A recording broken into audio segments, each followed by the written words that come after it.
my opportunity to say a few words. There's two ways I could do this today, either by paper or then Alan does. An iPad. Yes. Just to make him feel at ease. Show off. Yeah, but I still can't see the writing without me going. Right, firstly, welcome to all to Alan and Emily's celebration. Hey. Well, all bar one, Neil. He's the token ugly bloke that we all feel sorry.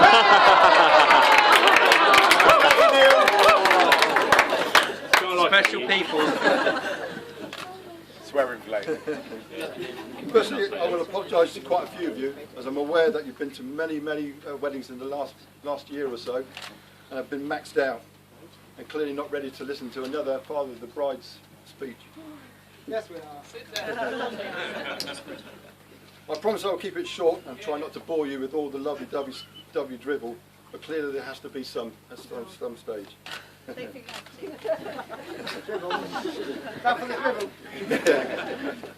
Clearly speaking to an audience is a bit of a concern, as you do want to cough and splutter and make yourself look like a shaking wreck.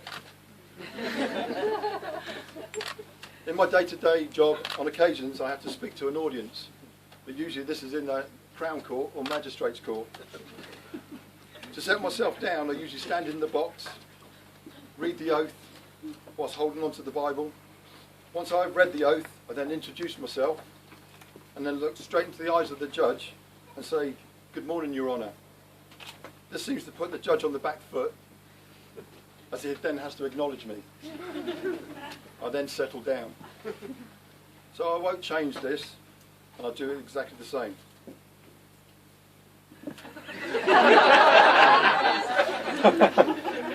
I swear by Almighty God that the evidence I shall give shall be the truth, the whole truth.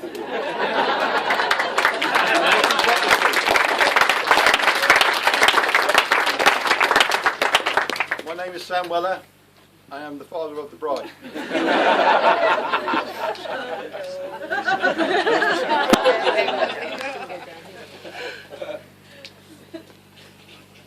What did I say?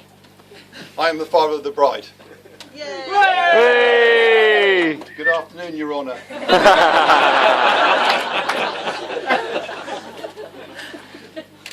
In truth, this day is the icing on my cake. The cake being Emily. Emily was born back in 1983 and clearly was going to change my life as a person. Emily changed my outlook as to what my role now was as a person, and I was to give her the best opportunities I could give her. Initially it was to look after her and try to bring up her in a safe environment and to have her interact with the right people. I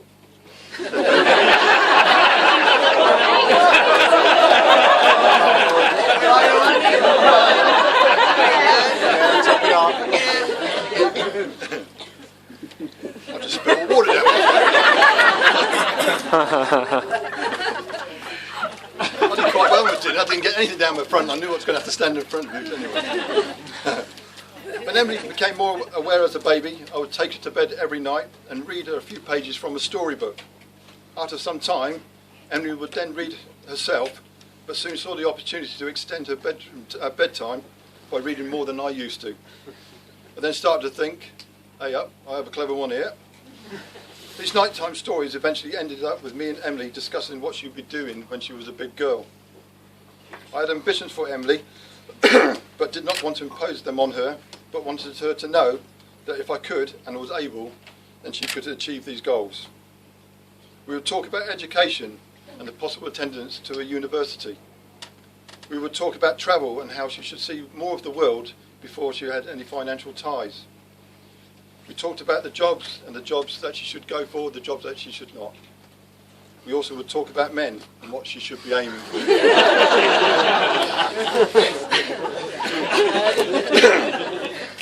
I will say that in all this time, although it was tough, we had good fun with Emily. And only the other day I went through some old photographs, and yes, there were some really, really good fun days. Then Sammy came along. Golden child. Emily was fantastic. That's true.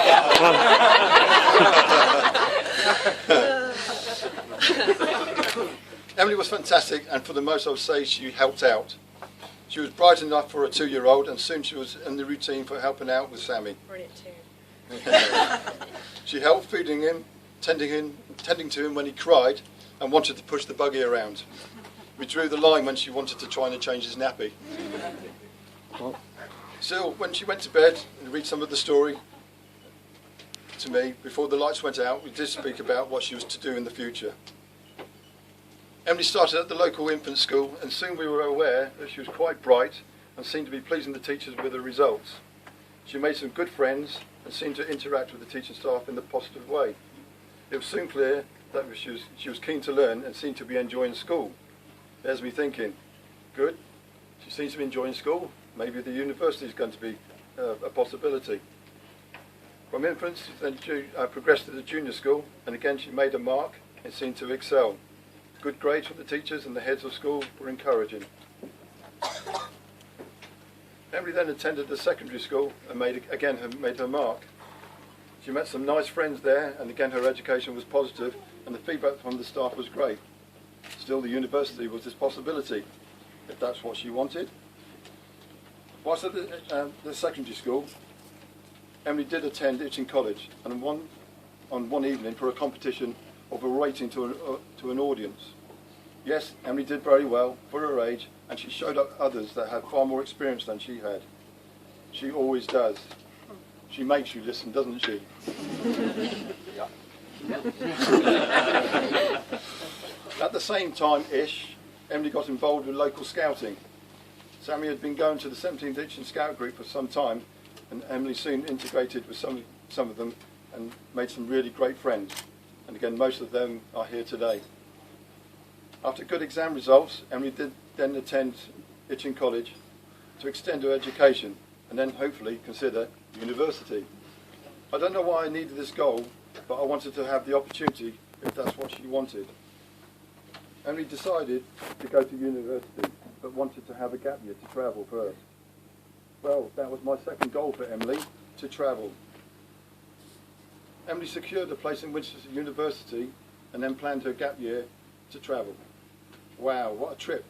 To say I was jealous was an understatement. This is where Georgie comes in. Emily met up with Georgie at the college and decided where they were going to go. Needless to say, when we waved her off at Heathrow, we did have our concerns and worries as to what may happen, but nothing seemed to worry Emily.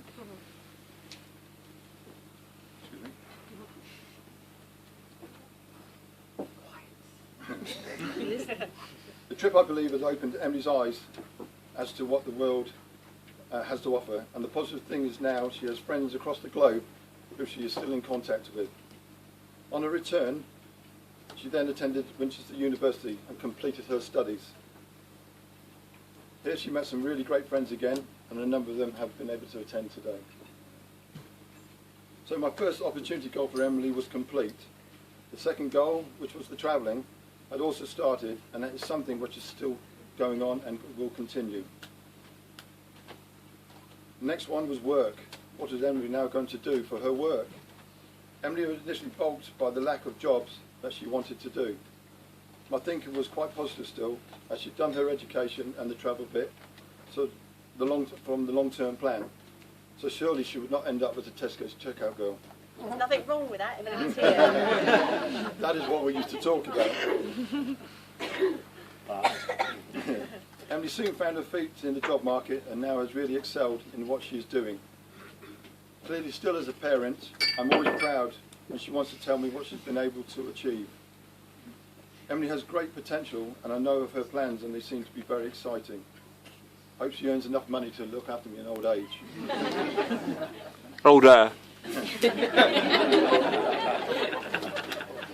Not golden child anymore.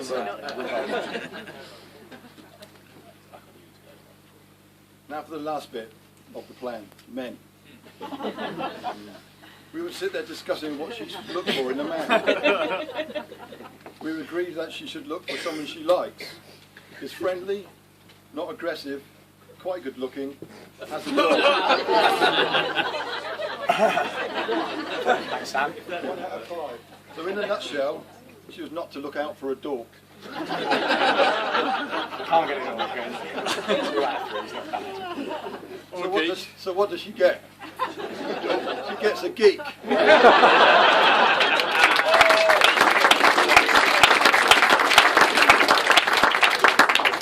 Not any old geek. A geek agent which has it daubed all over his car. Right, mate. Oh, some more dorks, dummy agents. Is that the real Chinese Alan? The first time I met Alan, it was memorable. Always is. Emily announced that she was bringing Alan home to introduce him to the family.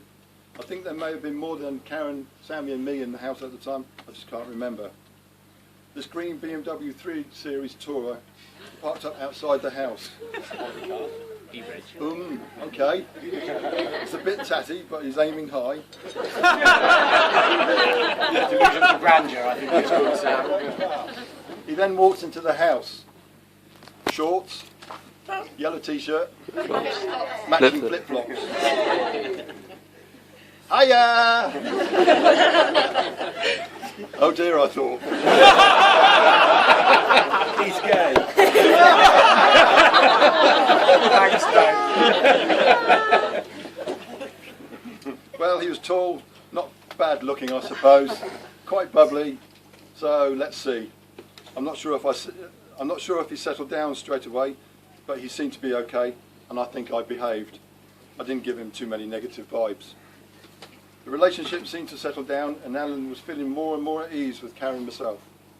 We grew to like him a lot, and Emily clearly fell in love with Alan, and soon positive vibes would come from the both of them. They then decided to move in together, but for some reason or other made a decision to have some poor friendless soul move into their house. It's a privilege. It's a privilege. Someone has to have him. Thanks, Donna. Cheers, Donna. This seemed to... Where have I got to? Oh, this seemed to go okay, and they soon made plans to buy their own house. For some weird reason, they still felt sorry for Neil and had him along as a partner for the purchase of the house. Backbone of that project. On getting the house, they seemed to be settling down, but still no hint of getting married. Time went on and on. Alan became part of the family, and clearly he felt at ease with us. He is a person who likes to have goals to challenge himself, but maybe Emily was just too much of a challenge. He would be signing up for all sorts of races, etc. And 2 years ago, he signed up for the Akatama Desert Race. That's Karma Desert Race. What did I say? Akara. Akatama. And I haven't even had a drink yet. Emily signed up as a volunteer and was to go along with him. Alan trained very hard with his two friends he was to try and complete the race with, and all plans were put in place. In the meantime, Neil was talking about moving out. I went round and packed for him.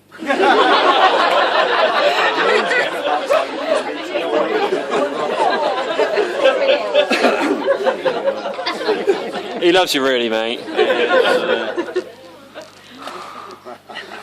Anyway, 3 o'clock one morning, I mean 3 o'clock early in the morning, after the race, my phone rings. Karen was concerned. I listened to the call, and Karen desperately asked me what had happened.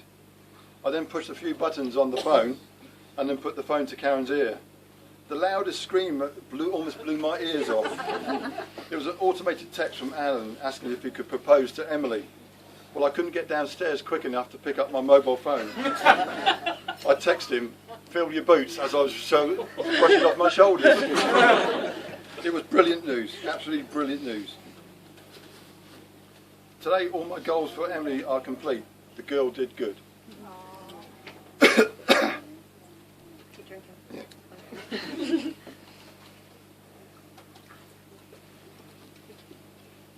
Sorry.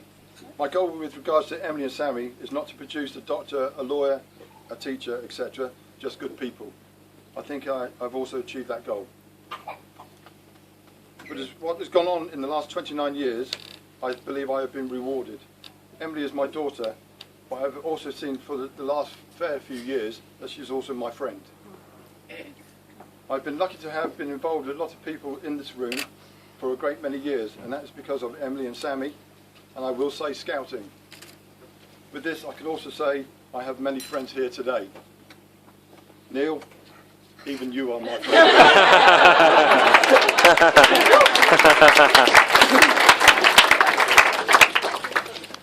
As friends, you are charged with ensuring that Alan and Emily have a fantastic time today and that they will cherish this for the rest of their lives. Emily is my daughter, Emily is my friend, and today she is Mrs. Braithwaite.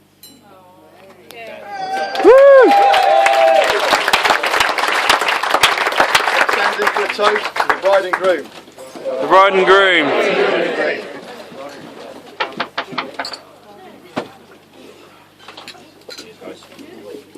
I'm going to stop recording this.